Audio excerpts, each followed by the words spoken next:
Okay, good morning, ADOS and allies. Good morning in the West Coast. Good morning on the East Coast. I know this is an early show. I want to thank you again so much for joining us today. It's a little early. I usually do this show at 9 o'clock Pacific Standard Time, 12 noon Eastern Standard Time, but I've got people coming to do work in my condo, and so I had to move the show up. But I'm so glad that you could join me this morning. Thank you for your time. Thank you, Nigel. I see you. Good morning, ADOS Atlanta. Thank you. Today I have Mr. Marlon Aldridge on as my guest. He's still working on trying to come into the lobby so I can bring him up to this live and you can see us both. We're having a little technical difficulty, but he is on the phone because guess what I learned a long time ago in show business? The show must go on, right, family? Good morning, Brenda. Thank you. Thank you for joining, first timer. Yay. Good morning, Ralph. You looking adorable, darling. I love your show. Thank you so much for your support, for your love. I'm just so thankful to my ADOS family. I know I say that a lot, but I am so grateful to have found my tribe. I just love each and every one of you like blood. I'm serious about that. And I'm sure many of you can attest to how challenging it's been to have your voice heard, to have your concerns and your love for your people heard and addressed. And I am just on fire for ADOS, our allies, and this movement. I'm so thankful to Yvette Carnell from Breaking Brown and Antonio Moore from Tone Talks. Good morning, John Goodlove. Hello, welcome. I'm just grateful that we have each other and that we have a voice and that we have a movement and we're on the move. Okay, like I was mentioning earlier, yes, we are on fire. Oh God, it looks like Marlon Aldridge might actually be visible shortly. Yay, I see his name. When his face appears, we will be in business. But anyway, I guess I'll give him a few minutes. It looks like he's really working to get onto the live with us. So I'm going to, hi, Monica, another diaper buddy. First time interested in hearing and learning. Hi, Christopher. Good morning, Queen. We all should be. Yes. I'm ecstatic that you guys have joined me this early in the morning. Marlon's working on making his way into the lobby. So in the meantime, I'll just start with a little bit of ADOS hot topics. So many of you know we have been fighting the Harriet film since they cast Cynthia Erivo from Nigeria by way of London. She's British trained, and a year ago, September, when they announced she would be starring as our iconic Shiro, Harriet Tubman, well, you know, ADOS was hotter than fish grease, first of all. We've been seeing this wave of Black immigrant actors starring as Martin Luther King. That was David Oyelowo. There's another guy whose name fails me right now, who starred in Get Out, who is also going to star in the upcoming Fred Hampton movie. How does any of this work, family? ADOS actors, of which I am one, that's my background. I did theater, television, and film for over 20 years before I had my amazing daughter, Genesis. And I'm very passionate about us working, and we need work in this country. But there's been this, across industries, there's been this systemic agenda to suppress the ADOS voice because of our justice claim. And we've got to be put up on game. We have to understand when the powers that be are trying to replace us with immigrants. I have nothing against immigrants. Okay, Marlon is going to have to come in on the phone. Marlon, you there? Hello? I'm here. Okay, great. Let me finish this, and I want you to chime in on this conversation I'm having, and tell me your thoughts. We're going to talk about the super PAC and the vote and the necessity of voting as a block. Marlon, are you on speaker? Marlon. Yes. I hear feedback. Don't go on speaker, please, because I need you on speaker so they can hear you on the laptop, since we can't get you visibly on the live. But anywho, back to what I was saying. Okay, so we have been fighting about Cynthia Erivo being cast in the iconic Harriet Tubman role in this film.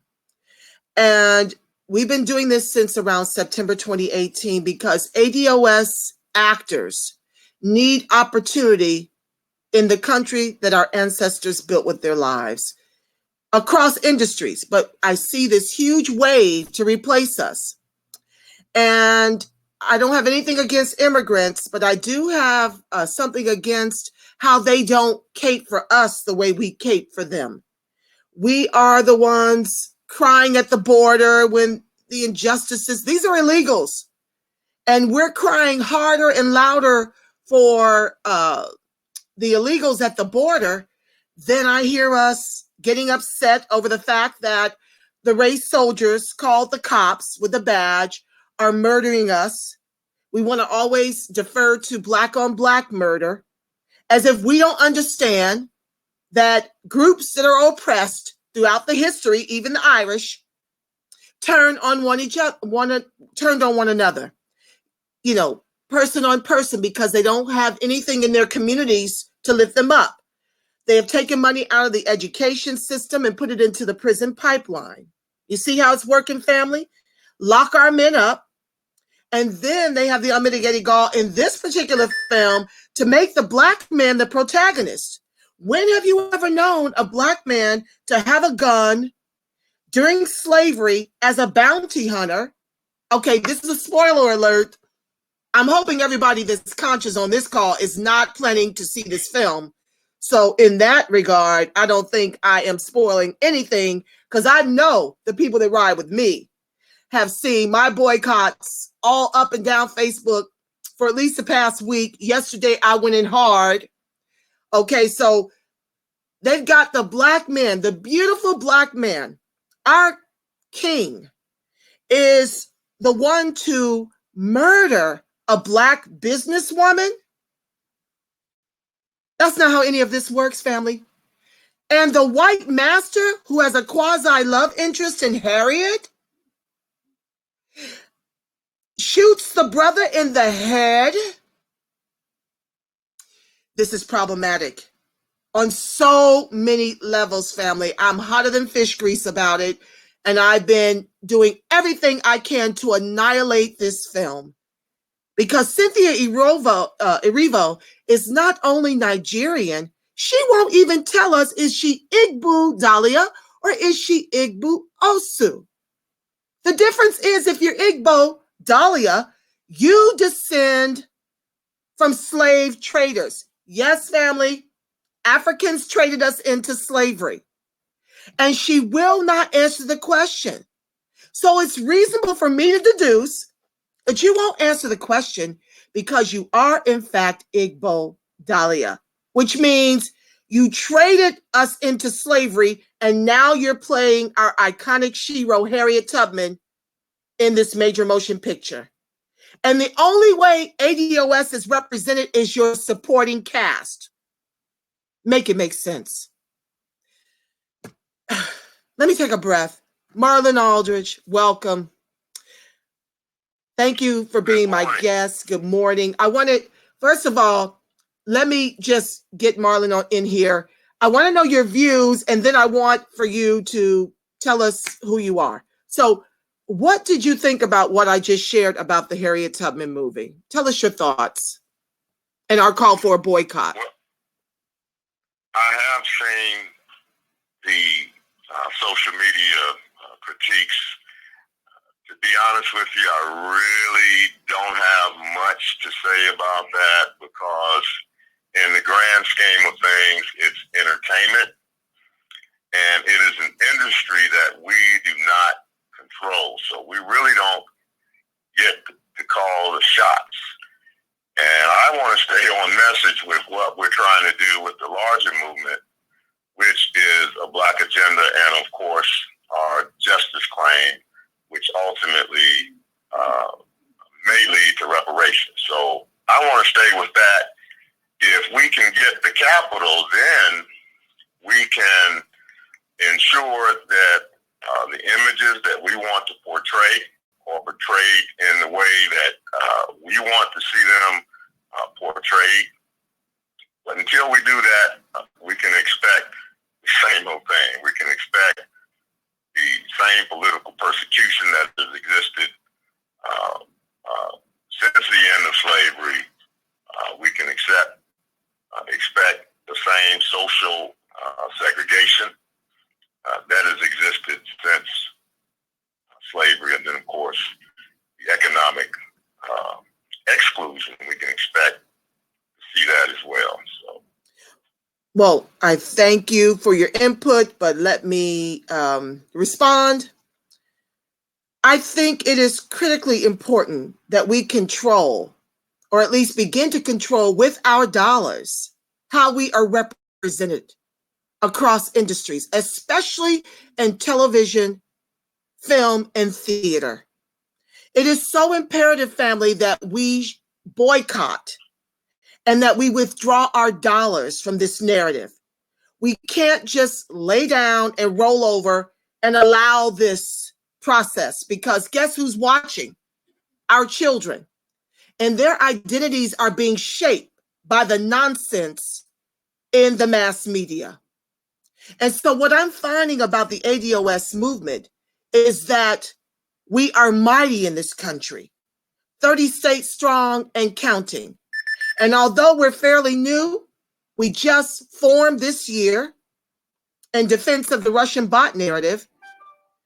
We are growing rapidly and people are learning who we are because we're using social media to change the whole narrative in politics right now. That's the power that you have as ADOS. So you don't have to just sit down and take it. We've got the internet and we've got the power of our dollars to withdraw it, to send a message to the powers that be that we're done being steamrolled. We're done with you whitewashing our history.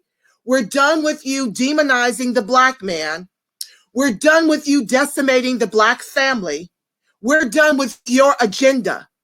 And the way we do that is that we withdraw and withhold our money from that agenda.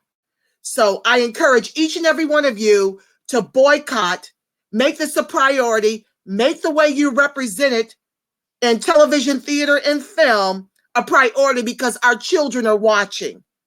And if we don't become very active and stand for something and continue to fall for this, we are the ones that people will be reading about in the history books as being extinct, because that is the plan, to replace us and to just have us disappear so the reparations will never be paid.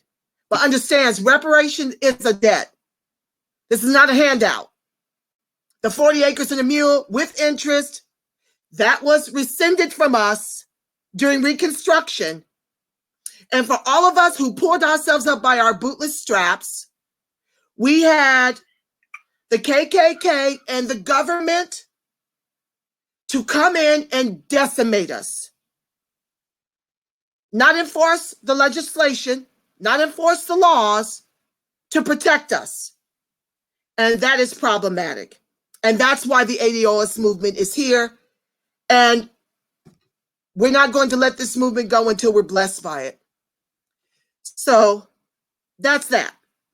So Marlon, tell us a little bit about yourself And I'll get to your question, Joel. Oh, anybody have a question?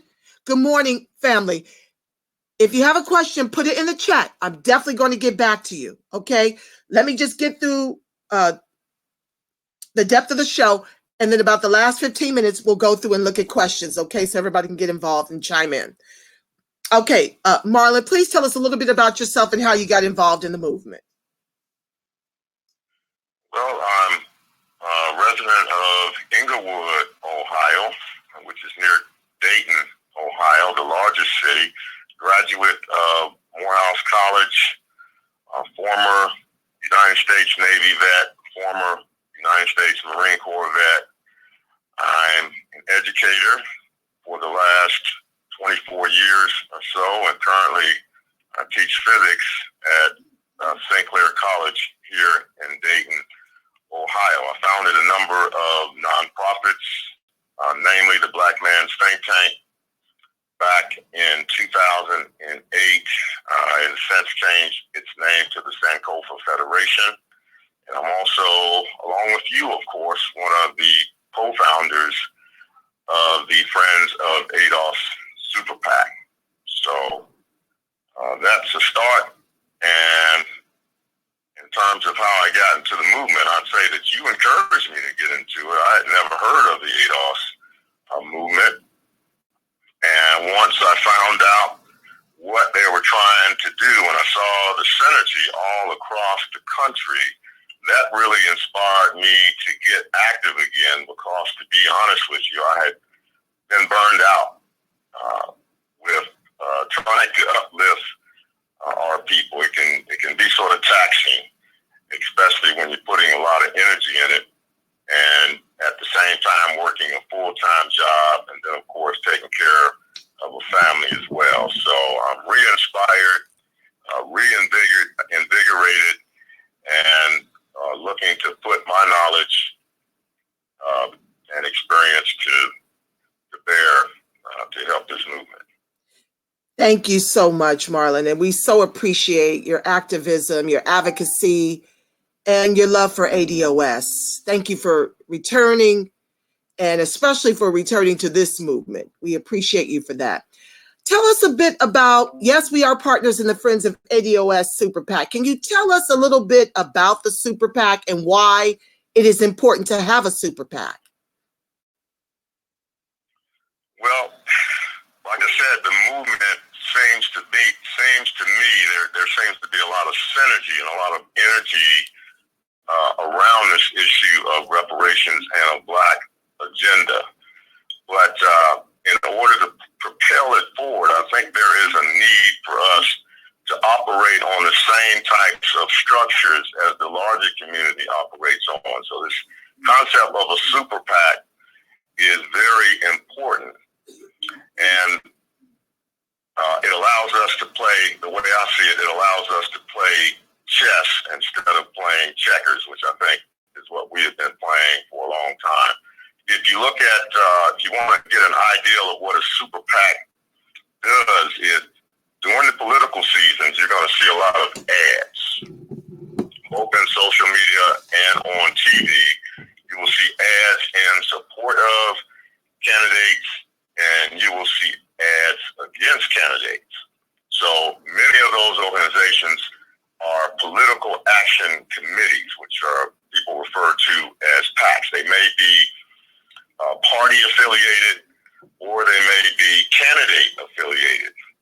And then there is another type of political action committee, which came about, I think, somewhere around 2014 or so, after the Citizens United versus the Federal Elections Committee, which basically said that money was a freedom of speech and allowed the corporations to open up the floodgates. And now these super political action committees, which are also called independent expenditure committees, can collect contributions from any place. There were limitations on where they could be, on who could give them. For example, corporations could not contribute to a candidate's campaign. And now corporations are allowed to do that via super PACs. These independent expenditure committees, like I said, they can collect contributions from any entity, unlimited amounts. There are no sanctions on the amounts that they can collect. And for us, if we can take advantage of that synergy that I was talking about, and there seems to be a burgeoning class of people that are getting behind this ADOS movement, if we can take advantage of that, and I'm thinking in terms of the super PAC, then it allows us to do the same types of things that these mainstream groups are able to do, which is to support our candidates and to defend against other candidates who are against our interest. Very good. Very good. Can you explain for us the difference between a PAC and a super PAC? Well, the big difference is that an independent, let's use the term independent expenditure committee, because I think the name sort of says it all. The independent expenditure committee, that another way that you can refer to that as is a non-connected committee. In other words, they're not connected to political candidates. Okay? They do not coordinate with political candidates or political parties. As a matter of fact, it's against the law for them to do that.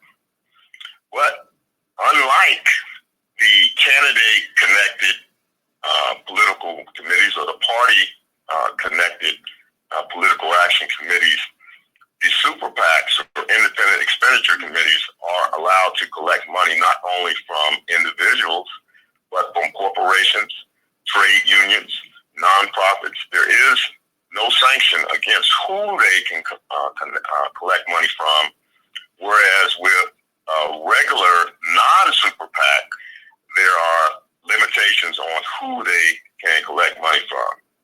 For instance, corporations or trade unions cannot contribute to a candidate's committee. And there are no limitations on the amount of money that a super PAC can solicit.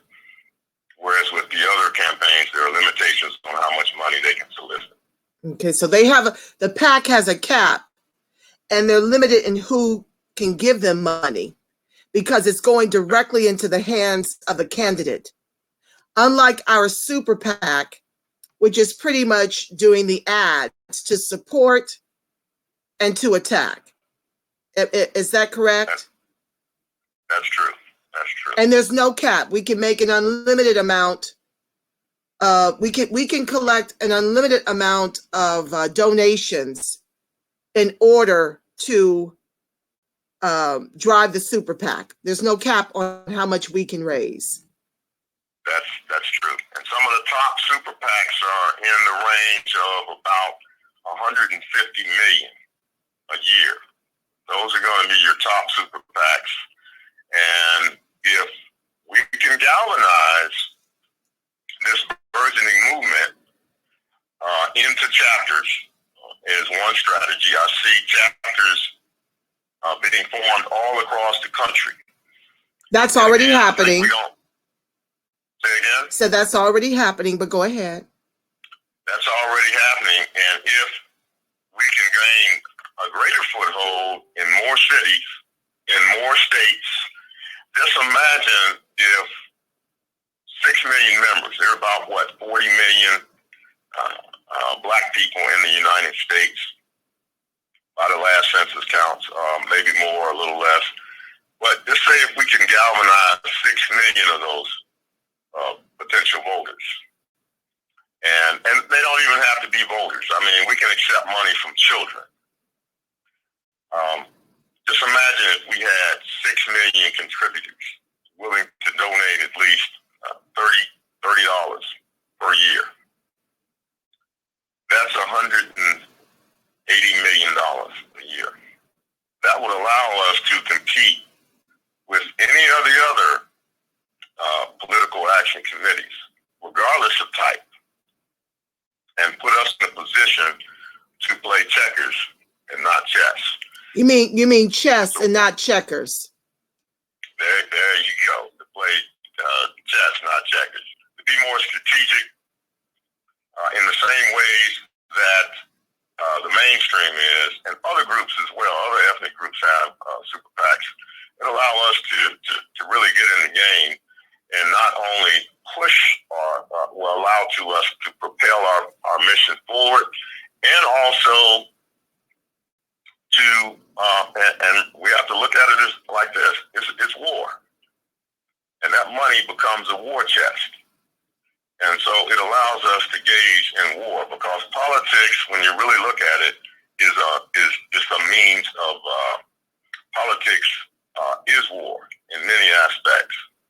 And so I think we need to engage at the highest levels on the same accord or on the same level, that is, that other groups are engaging in the politics. So this allows us to get in the game and to push our message forward and to support the candidates that are back our agendas. Yes, absolutely.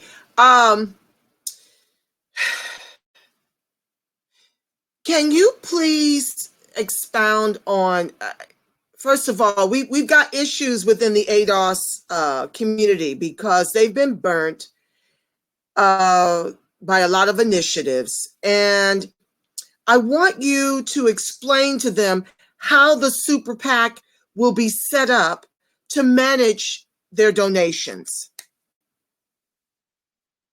Well, first of all, Friends of ADOS PAC is licensed in the state of Ohio as a nonprofit, and we are a federally registered independent expenditure committee. That's a Super PAC. So we're already registered with the Federal Elections Committee. We will have a governing board, and we will be very transparent in our business. So this is a highly regulated industry, campaign financing, which is really the area that we will be engaging in. And then, of course, we're also going to provide guidance and instruction to the chapters across the country, so that they don't get into any trouble as well, because if they're going to be engaging in political activities, i.e. supporting candidates with contributions, again, it's a highly regulated industry both by the state and the federal government, so we want to make sure to provide them guidance as well. And then, too, that they will be able to contribute in an advisory role or in a governing role in terms of making sure that the organization stays in compliant and that it is transparent. They will be the ones determining which candidates we will support. For the most part, they will be determining the candidates that we will support. And then, of course, we have to make sure that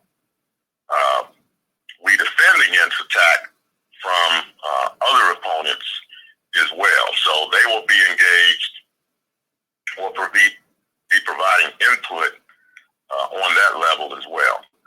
So.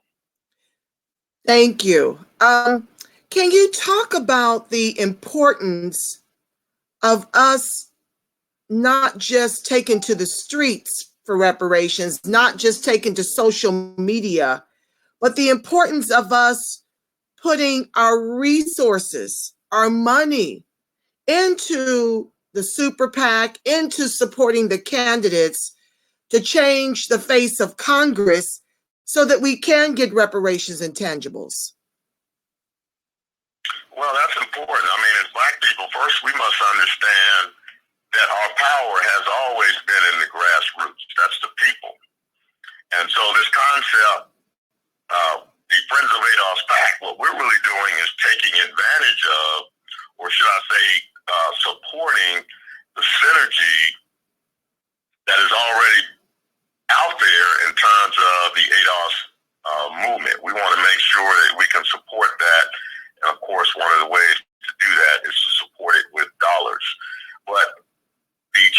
will be the main ones instrumental in going out into the neighborhoods, being present in town halls, speaking with elected officials, and even screening political candidates. So we will be able to support them with funds, that is, if they recommend candidates, and these candidates, of course, agree with the agenda, which is outlined in ADOS101.com. If they agree with that agenda and are backed by, endorsed by the chapters in the particular cities and other locales, then of course, according to the funds available, we will be able to support those candidates. So it really begins on the ground in the various chapters. And so we are in support of the chapters in terms of, and it looks like from what I can tell that many of them are active with the state legislatures and the federal legislators. They're active with them. They're active with supporting candidates, and they're also active with supporting or defending against ballot issues that are detrimental to the Black community. So the activity is really taking place in the cities and other locales, and we simply act to support the chapters. Wonderful. Thank you for that. I'm going to go to the chat and see what the family is saying. Joelle mentioned that the PACs do not have caps. I don't know that we said the PACs have a cap. I think that there is a cap per donor. Can you expound on that, Marlon? Joelle. You have to understand that the PAC is a separate entity. It has the same, almost the same rights as an individual, except that I'm talking about from a legal standpoint, with the exception that the entity, the PAC, has no limitations on the amount of money that it can raise or spend. Whereas with an individual, there are limits on the amount of money that they can contribute to a campaign or a candidate. And I don't know exactly off the top of my head what those dollars are. I know at last count, it was about $2,500, but I think it changes every year. There is no limit on the amount of money that a super PAC can raise or spend.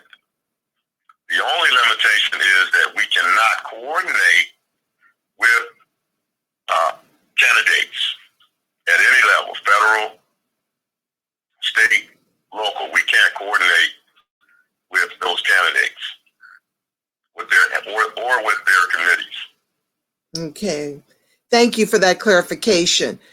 Nigel Cook says, a note, ADOS family, must be 501c4, 5, 6, etc. 501c3 are the category of preachers who cannot speak or write politically, hence Black preachers are silent. Can you say that again? Basically, comment again?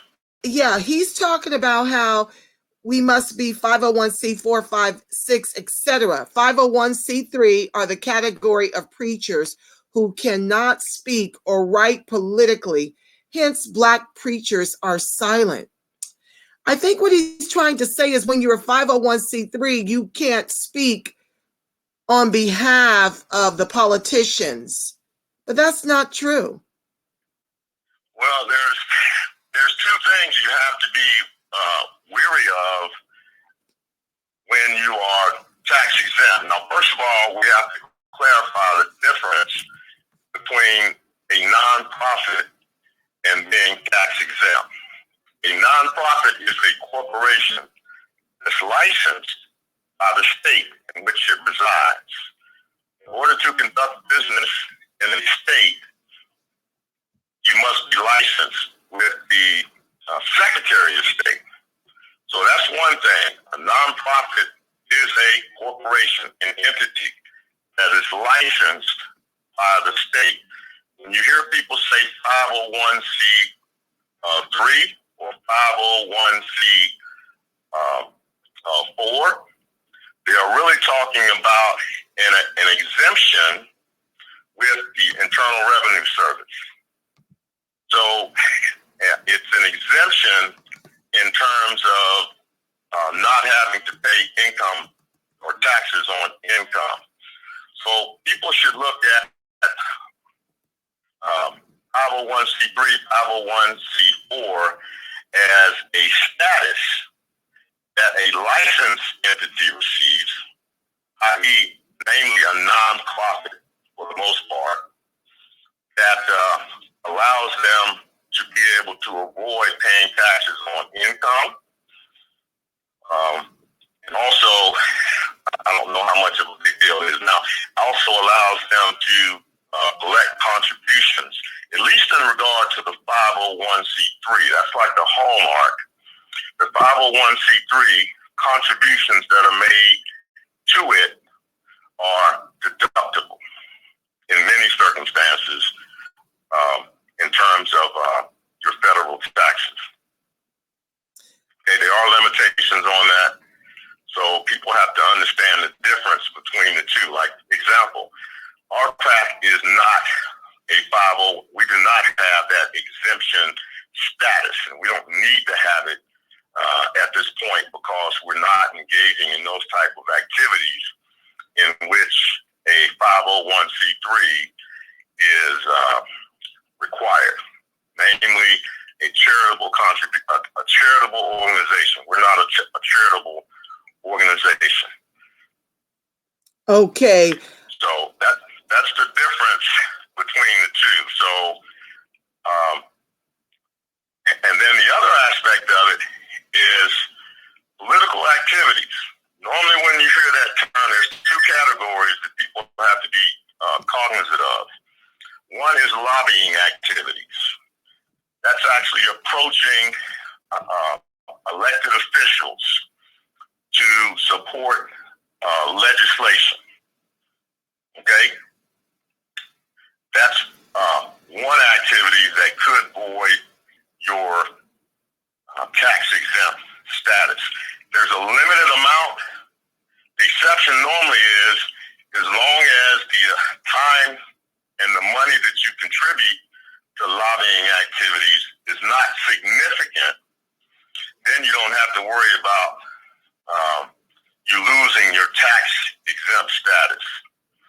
The other activity is political activities. Now that normally has to do with supporting candidates, okay, contributing to candidates, speaking for candidates, or endorsing candidates, or speaking against candidates. That one is strictly prohibited if you are a 501c3. But there's none of that whatsoever, unless you get, there's another status that you can get, and I can't recall the name of the form, that allows you to do that. So there are limitations on that. The 501c4 is the same type of thing. If you get that type of endorsement, then you can engage in both lobbying and political activities. Okay. But as a yes, I want to just, put a bow on it. The 501c3, you can lobby, but not endorse candidates. You can't. Is that right? We can lobby for legislation. That is correct. You cannot endorse activity. You have to separate those two categories. Okay. Lobbying is different than campaigning, or should I say, supporting or attacking a candidate for elected office. The second or the latter you cannot do in any way if you are a 501c3.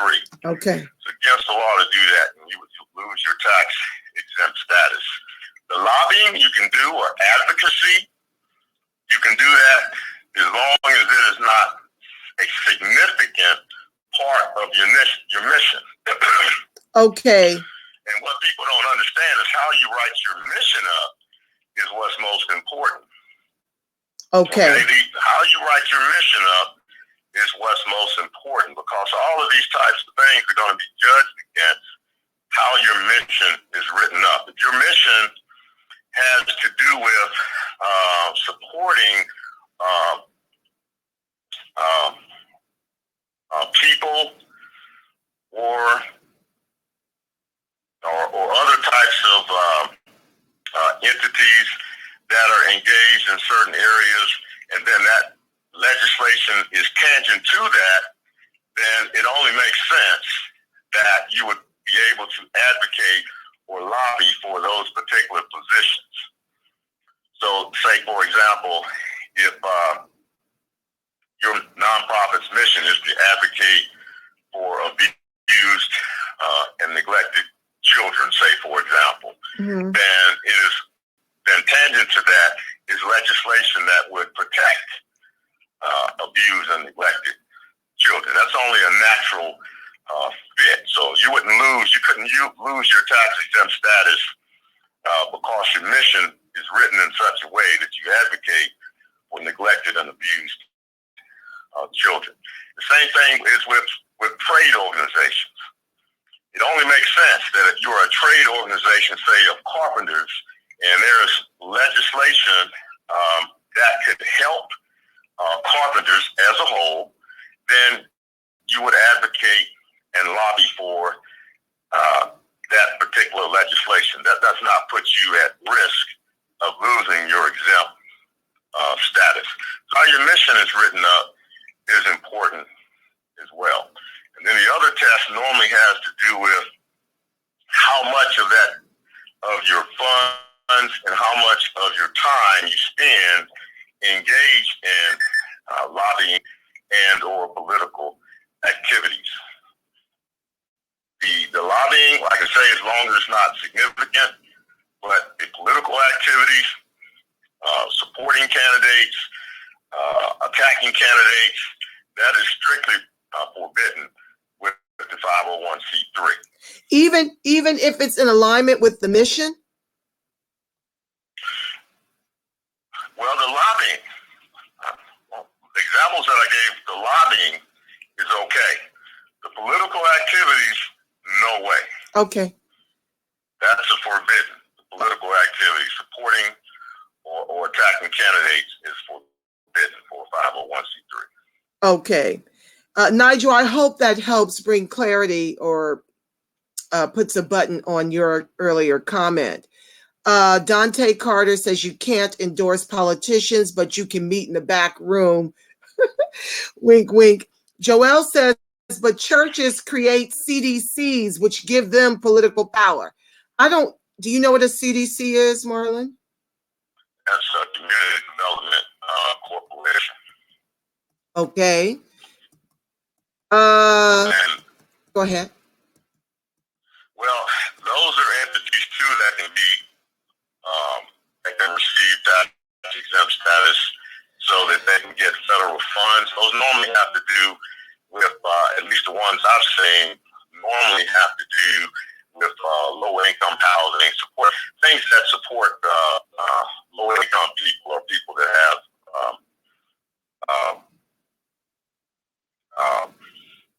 low-income are the ones. Low-income housing are mainly the ones that I've seen devoted that would get that type of status. So I know one of the things that, at least historically, churches are already tax exempt. So this was something that I think, I may forget the president. I'm trying to think of one of the presidents who, in a move to try to get support from church leaders, provided an opportunity for them to get a 501c3 classification. And his strategy was doing that. His reason for doing that was to limit them from supporting or attacking political candidates. The churches that was never a benefit for them anyway to receive tax-exempt status, i.e. the 501c3, because they were already tax-exempt. So for a church to go out and get a tax-exempt status, what they've really done is to limit themselves in terms of being able to support or attack candidates. In the former case, without the status, they could do that. There was no limitation on them doing that. But once they received that 501c3 status, they were no longer able to do that. Wow. And I can't remember the president who used that as a maneuver to silence clergy. Wow. I want to say Nixon, but I'm not sure. Don't quote me on who that president was. Okay, back to the dialogue box. We're at 6:48. This call goes so fast. We may go a little over, just a tiny bit. Christopher Harlan was asking, caller, you may have missed from the top of the show. This is Marlon Aldridge out of Inglewood, Ohio, Morehouse grad, professor of physics at Sinclair, president of the Friends of ADOS Super PAC, co-founder of the Super PAC as well as alongside me. ADOS Chicago, I see you. Thank you, Quentin, for being on the call, on the live. Ronnie says they always distort our truths and histories. Dwayne Powell asked an interesting question. He says, Marlon Aldridge, I thought you renounced ADOS. Are you back for the PAC? You want to address that? You said I renounced. I don't quite understand what he meant. ADOS. I thought you renounced ADOS. Are you back for the PAC? It seems to me like he's saying you were against us. Now you're back for the PAC. I don't ever remember being against the PAC. I don't. No, not against the PAC, against ADOS. Huh? Against ADOS. Oh, Were you against the movement? The PAC, the PAC is to support ADOS. The Super PAC is to support ADOS, not to defeat ADOS. No, but I guess it's twofold. He thought you were anti the ADOS movement. He's asking, are you now back for the PAC? Could you address, I don't remember you ever being against the ADOS. Have you been against the movement at any time? I can't think. I don't know of any other time. I think people have to understand that I am an academician, so I will critique various issues, various movements, but just because I critique them and maybe provide a negative critique does not mean that I'm not in support of the movement. And I think some people get confused if he's referring to, I guess he could only be referring to my social media post. I'm an academician, so I provide critical analysis, either positive or negative. That does not mean that I am against a particular issue, person, and or movement. Thank you for the clarification. Good morning, Lynn. I see you, Queen. Thank you for being on the live. Okay, hold on. Nigel says it's great that Angelo Nirvana was a catalyst that reinvigorated this good brother. Thank you, Nigel. Thank you. Brenda says, oh, that's interesting. Would they be willing to not be stuck in the guilt and admit the ancestry? She must be referring to something at the top. Let me go to the top and read down. We've only got 10 more minutes, really 8. It just, I wanted to get into the vote. I guess I'm going to have to bring you back for that because I do like to go through the chat and address any questions. We also make sure that we address the objectives, mission, and the objectives of Friends of ADOS PAC. Absolutely. You want to do that now? Let me do that now and make sure we cover that so people understand. Our mission is to engage our constituents at the highest levels in power politics at federal, state, and local levels. More specifically, we support or attack political candidates, elected officials, and ballot issues with support or deny political, economic, and social justice to our constituents who are descendants of slavery, or ADOS. And we defend against their incessant political persecution anywhere within our national borders. That's our mission. Our objectives are to reduce wealth, income, and educational gaps between ADOS and the majority population. To do so, we bring front and center to elected officials and candidates the bona fide justice claim of reparations for forced free labor, subjugation to black codes, Jim Crow, passive nullification during the civil rights era, and political persecution during the current era. Also to eliminate political persecution of ADOS. This is the one I like. And to do so, we hold elected officials and candidates accountable for acts of passive nullification, i.e. claiming full compliance with equal opportunity laws while subverting programs to deny political, economic, and educational benefits to ADOS, and we hold them accountable for state-sanctioned political persecution of ADOS by police, including unwarranted extrajudicial killings. And lastly, to support and defend democracy for ADOS. To do so, we organize at the grassroots level, are knocking on doors, making phone calls, and getting our constituents out to vote for candidates and elected officials who support their full access to the ballot and who will defend against voter suppression and unethical redistricting. We need to make sure we get that out. And of course, the foot soldiers are the chapters, and what we expect to do is to support them with money. Yes, yes, yes, yes, yes. We are on purpose on our square in the Friends of ADOS Super PAC. And we need all the love and support from the ADOS community and our allies as soon as we launch. We've got a Facebook page, and we're still fine-tuning the website and assembling the board and finishing off the bylaws. So we will be reaching out to you sooner than later. And we thank you for your patience on that affront. Thank you, Marlon. That was wonderful. Let me keep you on the call these last 5 minutes to see if you can help me out with some of these. William Gaines, good morning.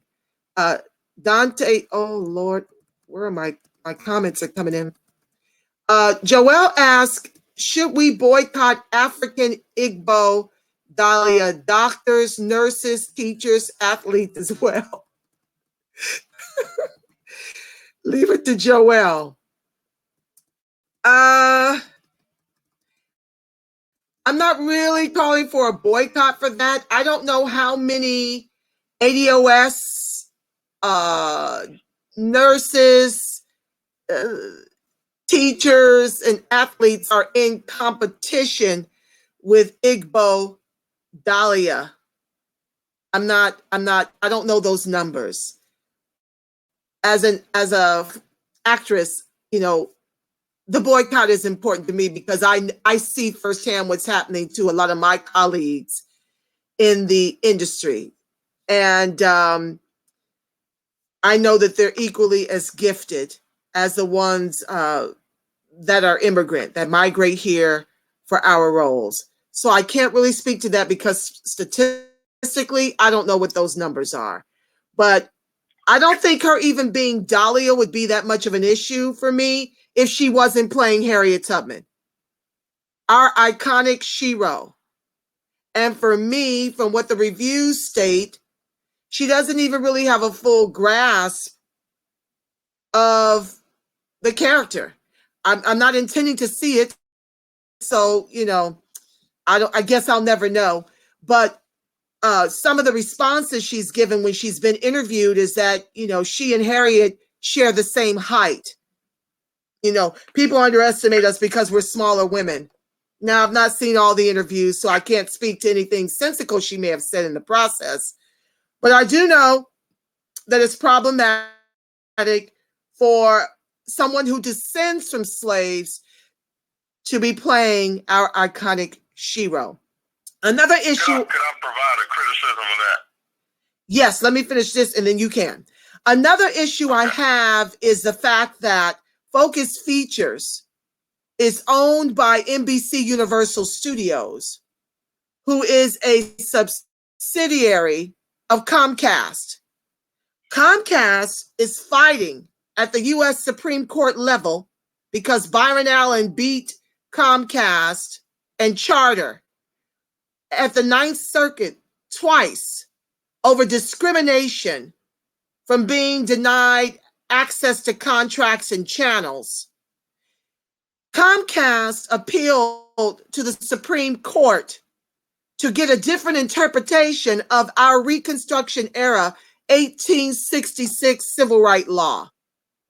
And they're fighting for us to have a harder time suing for discrimination, insisting on a but-for kind of language, meaning but for discrimination, we would not have been locked out of a job, capital, contracts.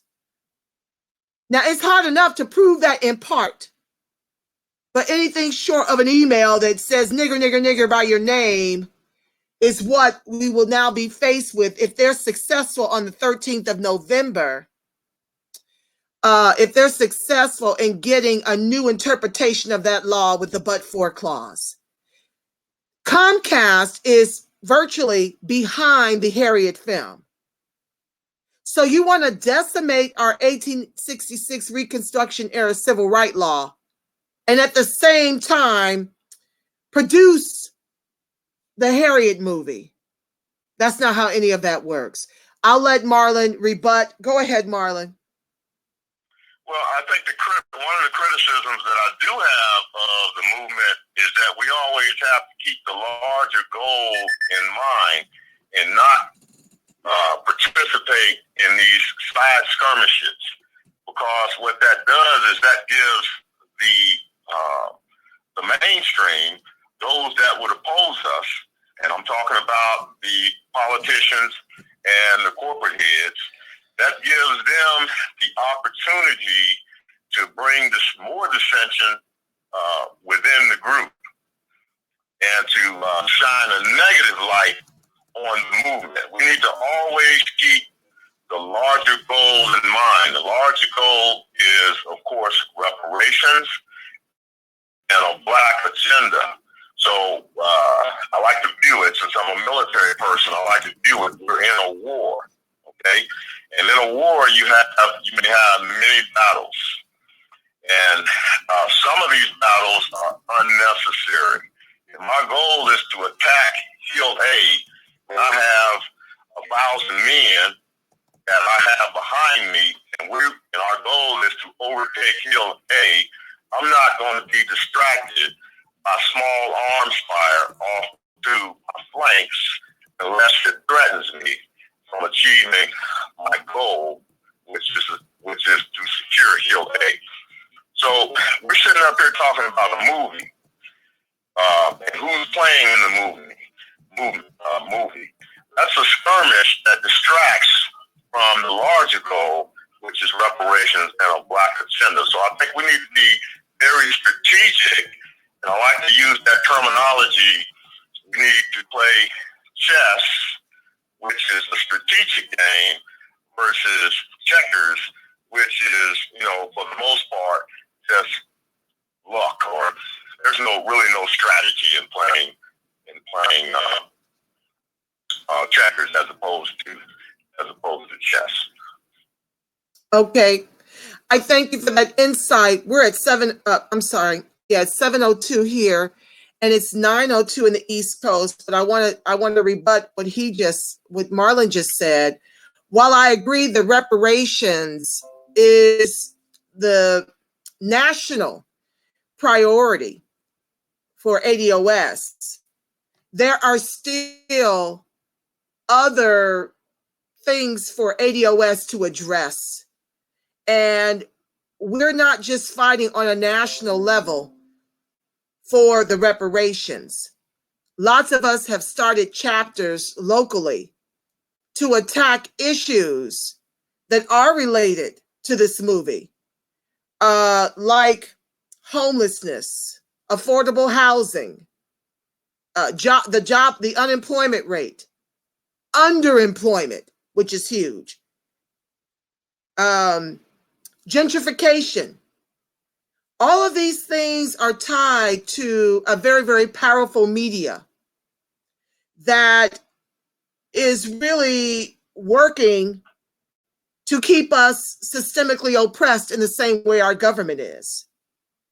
And so, therefore, I believe that it's not just reparations, it's everywhere that we see injustice happening to our people. Like I mentioned prior, I come from a theater, television, and film background. It's very important that ADOS be cast in ADOS roles. It's very important that we work. It's very important that we earn money and be able to provide for our families, given our passion for performing. We don't earn enough money in this country to even be American. That's problematic across industries. And so my show is there to address not just the reparations, but all the ways in which we can leverage this movement and the ADOS and allies to get justice in the media, in the way we're represented in theater, television, and film, in the way that we're able to earn in this country. We're fighting all of it, locally, state, and federally. That is what this movement is about. This is our civil rights moment, and we're going to take advantage of it fully and put the full weight of ADOS behind every injustice. That's what I came on board to do, not just for reparations, just for clarification to everyone that's listening. So with that said, Dante says it was George W. Bush. Thank you, Dante, for your quick research. New York Times 2005, March 6, 2005. Politics, Black churches struggle over their role in politics. It was George H.W. Bush. To your earlier point, Marlon, about how they wanted to manage the clergy with, I guess, some legislation around how the 501c3 can be used to speak on behalf of candidates. Back to your earlier point, it was George Bush. With that said, family, we are at 7:05 Pacific Standard Time. We're 5 minutes over, but I do want to thank you for staying with the show. I want to thank our guest, Marlon Aldridge, for being on this call. We're definitely going to have him back about the vote. I think we're just going to have to make a show around the vote the next time he's here, which, will be sooner than later, I hope. I want to thank you all. I want to encourage you to continue to look for your chapters within your cities and your states to be a part of this movement in any way you wish to contribute. It's okay if your mission is just your focus is strictly reparations, but there's a lot of work to do locally to help ADOS. And so get in where your passion is, but find your chapters. You can inbox me if you need to find out who heads up your chapter so I can put you in touch with the meetings in your area. I want to thank you so much for your participation. Please share this video with everyone you know to help this movement grow. We need all hands on deck. And with that said, I want you to have a beautiful, God-inspired rest of your Saturday. Until next week. Ciao for now. Thank you, family.